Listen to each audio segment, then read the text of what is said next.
How do you see this NDA में? Sir आपको क्या लग रहा है? देखिए, असल मैंने पहले भी कहा था, इमरान खान और आम उम्मीदवार में बहुत फर्क होता है। इमरान खान साहब पार्टी के सरबराह हैं और ये कोई आज नई बात नहीं है। ये भुट्टो साहब भी ना सिर्फ पंजाब से लड़े थे, सरहद से भी लड़े थे, सिंध से भी लड़े थे।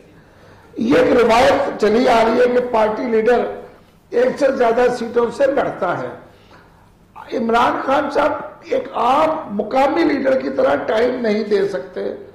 वो उनके तो हर उम्मीदवार की ख्वाहिश है कि वो उसके हल्के में टाइम दें। कल लाहौर में उन्होंने 5 जलसे किए, 5 हल्कों में किए, कल दोबारा 4, मतलब वो इस तरीके से पूरा कर रहे हैं। वो कराची आएंगे, लिहाजा ये कहना कि कराची को टाइम नहीं दिया, अब मजाक की बात है। मुस्लिम लीग नून कहाँ रही कराची में, जिसने 3 हुकूमतें किसे गुजारी हैं, किस तरीके से?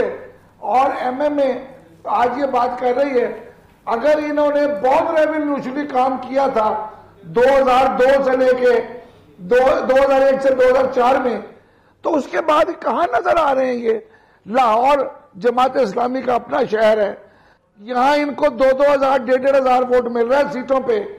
ये इसलिए एमएमए इकट्ठी हो रही है। इनको जब सीटें मिली हैं, जब ये नून लीग के साथ मिलकर लड़ा करते थे, कुछ सच्चाइयां जो है ना वो तलख होती हैं। हम जब बात करते थे फिर कहा जाता है जी ये तो किसी की हिमायत कर रहे हैं।